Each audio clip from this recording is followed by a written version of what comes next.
So today I'm going to do a little video on why I bought a Honda Civic Si, and more specifically why I bought an 8th gen Honda Civic Si FA5 4-door. So let's get right into it.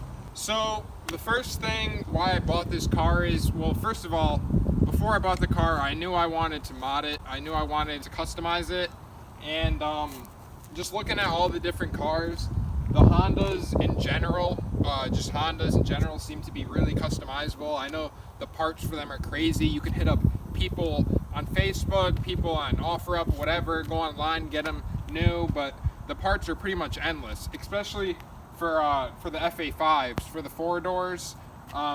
You can go, for this car, you can go like FD2 conversion, you can go Mugen, you can go HFP. So there's really just a lot of different styles that you can go with this car, and I really liked that. I knew I wanted a Honda. I wanted something manual. I knew I wanted like the stick shift. I wanted something with a sportier feel. I used to have an FG1. It was an EXL. It had a leather interior, and it wasn't fast enough for me, honestly. I just had the R18. So I did customize it a bit. I was a little on the racer side back then. But I went with this car because obviously it's got the K20Z3 in it. And compared to the R18, the K20Z3 is night and day. As soon as I got in this car, I just knew that it was way faster than the R18. So yeah, I wanted something sporty, but I also wanted something reliable. Therefore, the SI was definitely at the top of my list. I debated the WRX. I now look at the RSX Type S. Those are also great cars. The WRX, not so much. They're too expensive for me. Those motors just aren't reliable enough. So I stuck with the SI because it's got the nasty 4-banger, the K20Z3.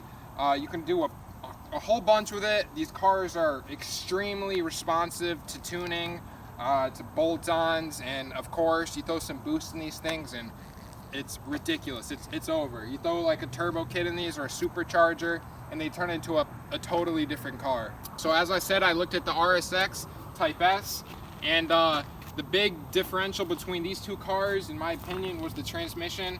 We have the LSD with the 8th gen. Can't really beat that in my opinion. So compared to the RSX, their transmissions just weren't as reliable. I've heard many stories of people having to swap them out, build them, a whole bunch of stuff. And when you lower those cars, I'm pretty sure you gotta like do something with the tie rods. K-tune tie rods. Yeah, you gotta get the K-tune tie rods. So these are just more practical in my opinion. And another thing is, they're really not overly expensive. I bought this car, it's a pre-owned certified. I bought it from a Honda dealership, and I got it for $9,000 off the lot.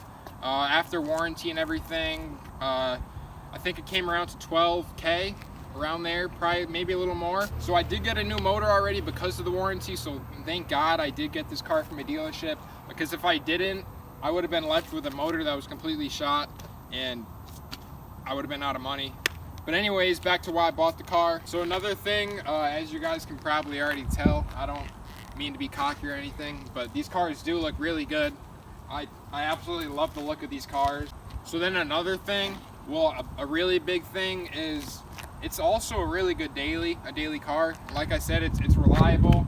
It has the VTEC, so it's definitely got some oomph to it. Though, if you guys are looking for something a little quicker, something customizable, but at the same time reliable, something that you could daily, something that you could drive around, drive to work, drive with your friends, whatever, I definitely recommend the Honda Civic Si. All around, for me, it's just, I don't know, I just look at other cars and it's just the most practical car to me. For what I want to do with it, want to make it quick, it's not overly priced. Another thing, getting back to when I said that it looked really good, even if you leave this car stock, get rid of the RPF ones, get rid of the body kit, get rid of that splitter, whatever, the car still looks great. I picked it up off the lot and I was already pleased. Obviously, like I said, I did plan on doing modifications. I never really thought about doing aesthetics. I kind of just wanted to build it, make it faster. But over time, obviously, I have built the aesthetics on it. So getting back to my point, if you ever do want to keep this car stock, don't change anything, nothing with the motor, nothing with aesthetics, you're still gonna have a great time. And another thing, when you go into sports cars, usually the mileage on them isn't the best. Although this car does take premium 93 octane, The mileage on it is pretty great in my opinion, considering. After bolt-ons and everything, I'm not sure what I'm getting. I believe stock it makes around like 28 to the gallon. I think that's like highway. Pretty sure, don't quite quote me on it. I'll leave it down on this video if I didn't get that right. And another reason I bought this car is honestly they handle great for a front wheel drive car. It's not all-wheel drive, obviously it's a Honda, it's a front wheel drive. But considering it's a very tight feel. I used to have a Jetta 1.8T. Compared to that, I know that's nothing crazy, but compared to that, this thing is like night and day. It's extremely tight. It takes corners great. As you guys can see, I got the 4-door version, not the 2-door, and I did do that for a reason. Not only do I think the 4-door looks more aggressive in my opinion, you do have less body roll with the 4 doors compared to the 2 doors, since you have the 2 doors in the back. It does eliminate some of that body roll, especially if you throw full sway bars, roll cage. They handle great. So yes, although this car is a front wheel drive, they handle great, even stock. Throw some sway bars in these cars, like I said, roll cage, whatever, and I'm telling you, you will definitely be pleased. Compared to other front wheel drive cars, I definitely think these ones are towards the top of that list in terms of handling. Also, these cars do sound very good stock, in my opinion. Some people, obviously, they're racers, whatever. But stock, already, the exhaust that they come with, in my opinion, sounds great. It's honestly, in my opinion, it's kind of similar to my NVIDIA Q300. I think my Q3 is just like a little deeper and a teeny bit louder. But like I said, I think these cars do sound great stock. So I hope you guys enjoyed the video. I hope this was helpful or useful if you plan on getting a Honda Civic Si, or any Honda for that matter, because you can't really go wrong. Most Hondas are really great cars.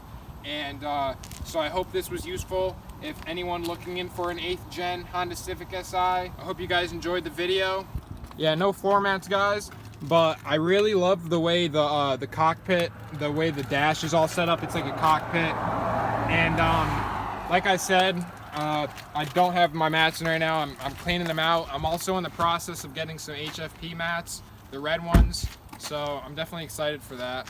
So overall, the Honda Civic Si, especially the 8th gens in particular, since they are equipped with the K20 Z3 and the LSD transmission, I do recommend these cars completely. Like I said, they're extremely responsive to all bolt-ons, all modifications. The price isn't bad, reliable, mileage is good, interior is great. You can't really, in my opinion, you can't really beat the practicality of these cars. Stay tuned for many more, especially with this FA5. We're gonna have much content with this FA5 and that one right over there. So stay tuned for much more. Peace out, fam.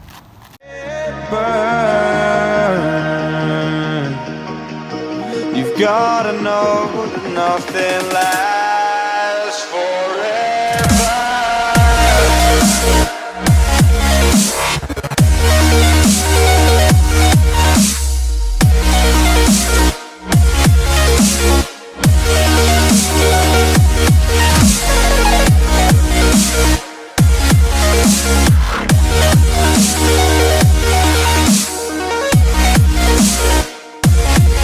21 miles to the gallon. About 21 miles to the gallon. And highways about 29 miles to the gallon. 29 miles to the gallon.